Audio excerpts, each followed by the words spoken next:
শরৎচন্দ্র চট্টোপাধ্যায়ের অভাগীর স্বর্গ। এই গল্পটা পড়লে মনে হয় এটা শুধু একটা গল্প না, বরং আমাদের সমাজেরই একটা আয়না। আজকে আমরা এই অসাধারণ গল্পটার গভীরে যাব আর বোঝার চেষ্টা করব একটা সাধারণ শেষ ইচ্ছের দাম ঠিক কতটা হতে পারে। তো চলুন একদম গল্পের একেবারে মূল যে প্রশ্নটা সেটা দিয়েই শুরু করা যাক। ভাবুন তো একবার, একটা শেষ ইচ্ছার দাম ঠিক কত হতে পারে? আচ্ছা, গল্পটা ঠিকঠাক বুঝতে হলে তো আগের চরিত্রগুলোকে চিনতে হবে, তাই না? তো চলুন প্রথমে আলাপ করা যাক অভাগীর স্বর্গের একেবারে প্রধান দুটো চরিত্রের সাথে, অভাগী আর তার ছেলে কাঙালি, সমাজের একদম নিচু তলার দুটো মানুষ।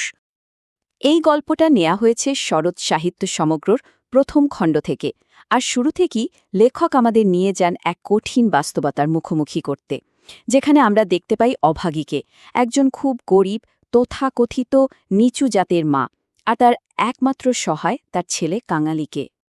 তো এবার আসা যাক গল্পের সেই অংশে যেটা আসলে পুরো ঘটনাকে একটা অন্যদিকে ঘুরিয়ে দেয়। মানে যে ঘটনাটা অভাগীর ওই সাদামাটা জীবনে এমন একটা ইচ্ছের জন্ম দেয় যা পূরণ করা ছিল প্রায় অসম্ভব। কি সেই ঘটনা? এক স্বর্গের শবযাত্রা। গল্পের মোড়টা ঘুরে ঠিক তখনই, যখন মুখুর্জি বাড়ির এক ধনী উঁচু জাতের গিন্নির বিশাল এক শবযাত্রা বের হয়। অভাগী যখন ওই শবযাত্রাটা দেখে, ওর কাছে ওটাকে আর সাধারণ কোনো শেষযাত্রা বলে মনেই হয় না। ওর মনে হয়, আরে এ তো স্বর্গে যাওয়ার একেবারে রাজকীয় এক আয়োজন। আর এখানেই, মানে এই জায়গাতেই আমরা গল্পের আসল পার্থক্যটা দেখতে পাই। ভাবুন, একদিকে মুখুর্জে বাড়ির সেই স্বর্গযাত্রা, কি নেই তাতে, চন্দন ঘি ধূপের গন্ধে মম করছে চারপাশ। আর ঠিক তার উল্টো দিকে অভাগীর ছোট্ট একটা স্বপ্ন, মৃত্যুর পরে আর কিছু না, শুধু সামান্য একটু সম্মান পাওয়ার ইচ্ছে। মজার ব্যাপার হলো, ওই অত জাঁকজমক দেখে কিন্তু অভাগীর মনে কোনো হিংসা জন্মায়নি। বরং কি হলো জানেন, ওর নিজের মৃত্যু নিয়ে একটা খুব সাধারণ কিন্তু ভীষণ মানবিক একটা স্বপ্ন জেগে উঠল। ওর দুঃখী জীবনের একটাই শেষ ইচ্ছে। ওর বিশ্বাসটা ছিল খুব সরল। ও ভাবত, স্বর্গে যেতে রথ বা রাজকীয় আয়োজন লাগে না, ওর জন্য শুধু দুটো জিনিসই যথেষ্ট। এক, মৃত্যুর সময় যেন ওর স্বামীর পায়ের ধুলো কপালে জোটে, আর দুই, ওর ছেলে কাঙালি যেন ওর মুখাগ্নি করে। ব্যাস, এইটুকুই। কিন্তু স্বপ্ন দেখা যত সহজ, পূরণ করাটা ততটা নয়। অভাগীর জীবন যখন প্রায় শেষের পথে, ওর ওই ছোট্ট সাধারণ স্বপ্নটাও এসে ধাক্কা খেল এক কঠিন বাস্তবতার দেওয়ালে। আর সেই দেওয়ালটা ছিল নির্মম সামাজিক প্রথার। ওর স্বপ্নের থেকেও অনেক অনেক উঁচু। তো অভাগী মারা যাওয়ার পর মায়ের শেষ ইচ্ছেটা পূরণ করার পুরো দায়িত্বটা এসে পড়ল ছেলে কাঙালির উপর।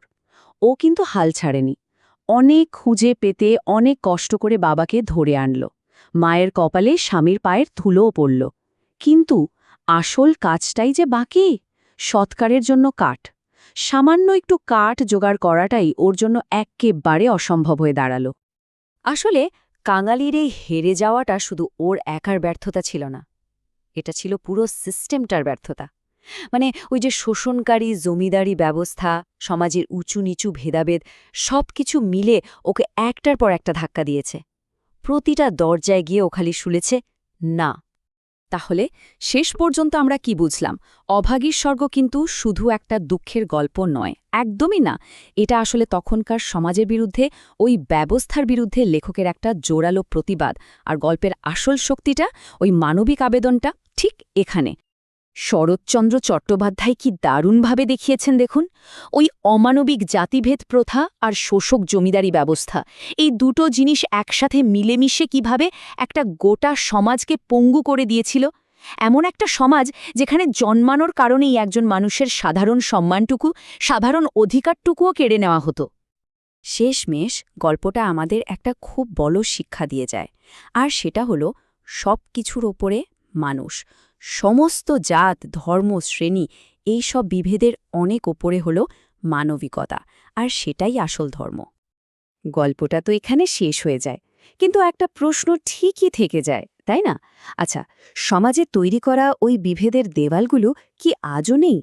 আজও কি আমরা ওইসব জাত ধর্ম শ্রেণীর ঊর্ধ্বে উঠে একে অপরের ভেতরের আসল মানুষটাকে চিনতে পারি?